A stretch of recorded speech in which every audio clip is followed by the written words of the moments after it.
제목, 자식 집에서 뺨 맞고 쫓겨난 할아버지, 10년 뒤 재벌이 되어 돌아온 전설 같은 복수극. 대본 시작. 여러분, 세상에는 정말 영화보다 더 영화 같은 인생 역전의 이야기가 존재합니다. 오늘 소개할 주인공 역시 밑바닥에서 절망을 맛보고도 기적 같은 반전을 이뤄낸 인물입니다. 며느리에게 뺨 맞고 쫓겨났던 한 남자의 인생이 10년 뒤 모두를 충격에 빠뜨릴 전설이 되기까지 지금부터 그 놀라운 이야기를 들려드릴게요. 이야기 시작하기 전 구독과 좋아요, 알람 설정 부탁드립니다. 이야기의 주인공은 올해로 73, 이만석 어르신입니다. 과거 그는 서울 변두리의 허름한 골목 안쪽에서 작은 철물점을 운영하며 평생을 가족을 위해 살아온 남자였죠. 비록 부유하진 않았지만 하루 12시간 넘게 땀 흘려 일해도 저녁에 가족이 둘러앉아 먹는 된장찌개 한 그릇에 행복해하는 소박한 가장이었습니다. 무뚝뚝하지만 속정 깊은 성격에 동네 어르신들이 만석이 형님 이라 부르며 곧잘술 한 잔을 청해오곤 했죠. 하지만 어느 날 그의 삶의 검은 먹구름이 드리워졌습니다. 평생을 곁에서 지켜주던 아내가 원인 모를 병으로 쓰러진 것.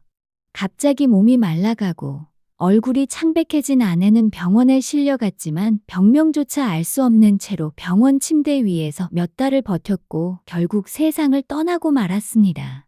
그날 이후 이만석 어르신의 삶은 서서히 무너져 내렸습니다. 그토록 사랑하던 아내의 장례식 날, 장맛비가 쏟아지던 동네 뒷골목을 홀로 터덜터덜 걷던 그의 뒷모습은 이미 늙고 지친 노인의 그것이었죠. 슬픔도 잠시, 설상가상으로 운영하던 철물점마저 이웃 대형 공구상가의 확장으로 손님이 뚝 끊기며 폐업 위기에 몰렸습니다. 급기야 빚, 독촉 전화와 독촉장이 쌓이면서 집까지 경매로 넘어가고 말았고 이만석 어르신은 하루아침에 거지 신세가 되어버렸습니다.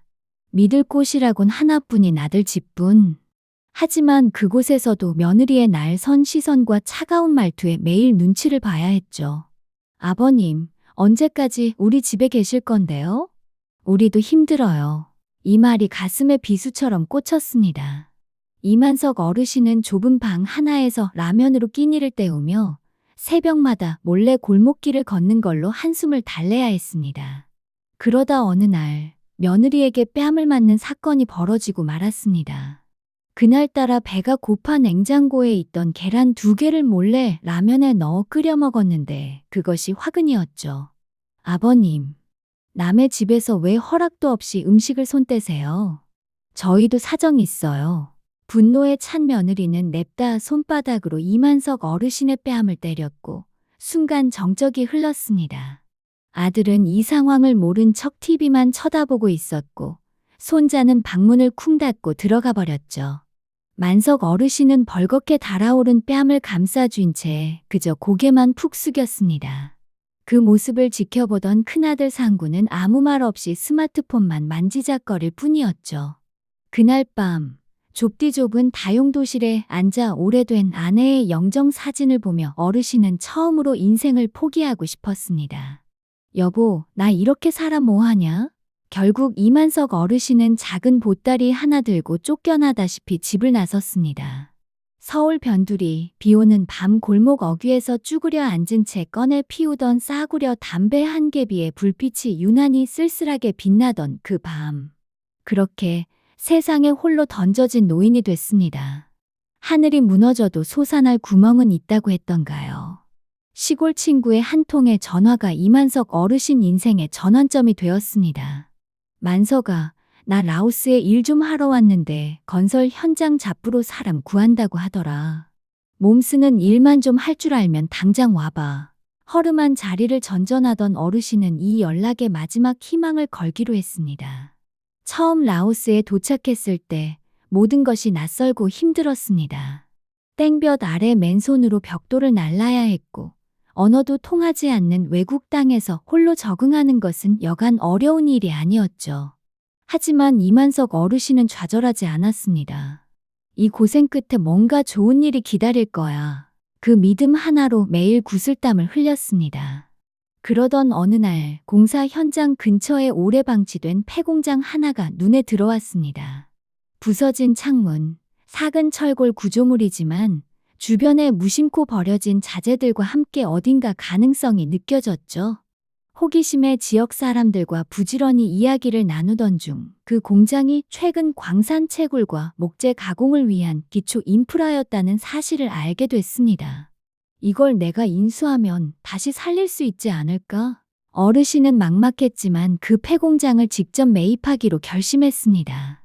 처음엔 현지인들도 주변 사업자들도 모두 비웃었습니다. 나이 많은 한국 노인이 무슨 힘으로 저 폐허를 재건하겠다는 거냐? 그 말들이 한없이 마음을 무겁게 했지만 오히려 불타는 의지를 키웠습니다. 몇 해가 흐르자 근처 광산에서 희귀 광물과 질 좋은 목재가 쏟아져 나왔고 이만석 어르신이 인수한 공장은 그 원자재를 가공하는데 최적화된 시설로 변모했습니다. 현지 파트너들과 손을 맞잡고 수출 계약과 내수 물류를 동시에 확장하며 사업 규모가 급성장하기 시작했죠. 그 결과 공장은 곧 흑자를 내며 지역 경제에 없어서는 안 될 중추기관이 되었고 이만석 어르신은 라오스 전역에서 가장 신뢰받는 사업가 중 한 명으로 자리매김했습니다. 10년이 채 지나지 않아 그는 물류업체와 건설사를 모두 거느린 현지 최대 재벌 회장으로 거듭났습니다. 서울에서 쫓겨난 노인이 어느새 해외 거대 기업의 수장으로 다시 태어난 것입니다. 10년의 세월이 흐르고 이만석 어르신은 마침내 한국 땅을 다시 밟았습니다. 그가 처음 향한 곳은 바로 자신의 아들네 집이었죠. 그날 그는 고급 흰색 수트를 깔끔하게 차려입고 빛나는 검정색 세단을 집 앞에 조용히 세웠습니다. 짙은 선글라스를 벗으며 담배를 길게 빼물고는 담담하지만 결연한 표정으로 집 초인종을 눌렀습니다. 현관문이 천천히 열렸고 그곳에는 여전히 곱상한 얼굴의 며느리 윤미가 서 있었습니다. 누구세요? 그녀의 목소리는 처음엔 차분했지만 낯선 남자의 모습에 금세 경계심이 묻어났습니다. 이만석 어르신은 얇게 미소를 지으며 답했습니다. 오랜만이구나, 윤미야. 내가 이제 한국에 들어왔으니 인사하러 왔다. 그 말투에는 세월과 성공이 빚어낸 묵직한 무게가 실려 있었습니다.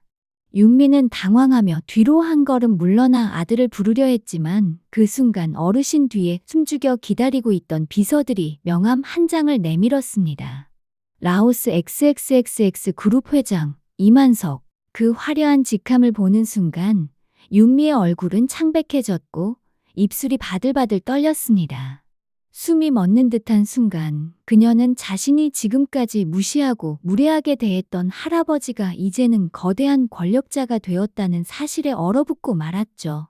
만석 어르신은 입가에 비릿한 미소를 띠며 말했죠. 그래, 오래간만이구나. 그리고 복수의 시간. 만석 어르신은 며느리 윤미에게 복수의 서막을 화려하게 알리기 위해 자신의 호화 저택에서 성대한 파티를 열었습니다. 초대받은 상구 부부는 화려한 조명과 고급 와인이 넘치는 연회장에 들어서자 긴장과 기대가 교차하는 복잡한 심정이었습니다.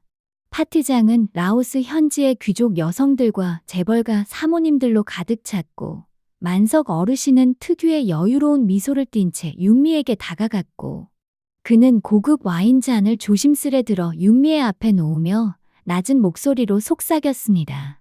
윤미야, 예전 내 손맛이 그립더라. 내 집에서 내 손으로 저녁상을 차려주면 어떻겠니? 그 순간 윤미의 얼굴은 수줍은 홍조로 물들었습니다.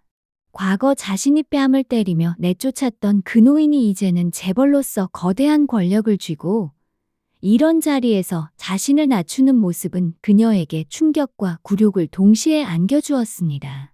만석 어르신은 한 걸음 더 나아가 다소 장난기 섞인 목소리로 선언했죠. 내 집 안살림을 돌볼 사람을 찾고 있었는데 내가 딱 좋겠구나. 예정도 있고 손맛도 좋아서 말 잘 듣지 않겠니? 이 말에 파티장은 웃음바다가 되었고 윤미는 고개를 들지 못한 채 얼굴이 벌겋게 달아올랐습니다. 그녀가 입은 고급 드레스와 아름다운 액세서리들도 이 순간만큼은 그녀를 지켜주지 못했다. 그날 밤 만석 어르신은 윤미를 거실 한쪽으로 불러 옛날 일을 하나씩 꺼내며 조용하지만 날카로운 말투로 꼬집었습니다. 내가 날 그렇게 내쫓았을 때 나는 마음속 깊이 얼마나 상처받았는지 알기나 하느냐? 윤미는 눈가에 눈물이 맺히면서도 아무 말도 하지 못했고, 만석 어르신은 그녀의 머리를 살며시 쓰다듬으며 다시 한번 낮은 목소리로 속삭였습니다. 하지만 이제 내가 내 집의 주인이니 앞으로는 내 뜻대로 하겠다. 그 말에는 은근한 긴장감과 함께 묘한 감정이 배어 있었고, 윤미는 스스로 감당하기 어려운 심리적 압박에 사로잡혔습니다. 그녀는 그가 이전과는 전혀 다른 위치에 선 사람임을 뼈저리게 느끼며 앞으로 펼쳐질 복수의 맛을 절실히 깨달았죠. 그날 저녁, 할아버지 만석의 집은 고요한 어둠 속에 잠겨 있었다. 며느리 윤미는 조용히 부엌에서 저녁 준비를 하고 있었다. 윤미야. 만석 어르신의 목소리가 부드럽게 그러나 단호하게 방 안에 울려 퍼졌다. 내 손맛, 아직도 잊지 못하겠더구나. 그 말에 윤미는 순간 얼어붙었다. 그가 말하는 손맛이 단순히 음식 솜씨만을 뜻하는 게 아님을 그녀는 뼈저리게 알고 있었다. 만석 어르신은 은은한 미소를 띠며 다가와 윤미의 어깨에 살며시 손을 얹었다. 그 손길에는 오랜 세월 쌓인 권위와 은근한 지배욕이 담겨 있었다. 내가 내 집에서 일하는 동안 그 기억도 함께 살려야 하지 않겠니? 그 말 속에는 복수의 달콤한 쓴맛과 함께 서로의 숨결이 가까워지는 긴장감이 묻어났다. 윤미는 더 이상 대들지 못하고 조용히 고개를 숙였다. 만석 어르신은 자신만의 방식으로 그리고 그 어떤 말보다 강렬한 존재감으로 며느리에게 손맛을 남기며 복수를 완성했다. 이제 집안의 권력은 완전히 그에게 돌아왔고 과거 그를 무시했던 자식 부부 역시 조심스러워졌다. 만석 어르신은 창밖을 바라보며 천천히 미소 지었다. 이제 진짜 내 시간이 왔구나. 그렇게 10년 전 쫓겨났던 한 노인은 재벌이 되어 돌아와 자신을 무시했던 이들에게 가장 달콤하면서도 쓰라린 복수를 완성하며 새로운 인생의 막을 올렸다. 그렇게 모든 복수를 완벽하게 마친 만석 어르신은 다음 날 아침 조용히 짐을 정리하기 시작했습니다. 짙은 새벽 안개가 걷히는 가운데 만석 어르신은 마지막으로 집 문을 천천히 닫았습니다. 그리고는 담담한 표정으로 짐을 챙겨 다시 라오스로 향하는 비행기에 몸을 실었죠. 사람은 결코 겉모습이나 상황으로만 판단해선 안 된다. 그는 조용히 중얼거렸습니다. 그 말 속에는 지난 세월의 아픔과 분노 그리고 삶의 깊은 깨달음이 담겨 있었습니다. 그의 이야기는 곧 주변의 전설처럼 퍼져나갔고 겉모습에 속지 말라는 교훈과 함께 또 하나의 인생 드라마로 회자되었습니다. 만석 어르신은 그렇게 또 다른 삶의 무대에서 새로운 전설의 주인공으로 기억되었습니다.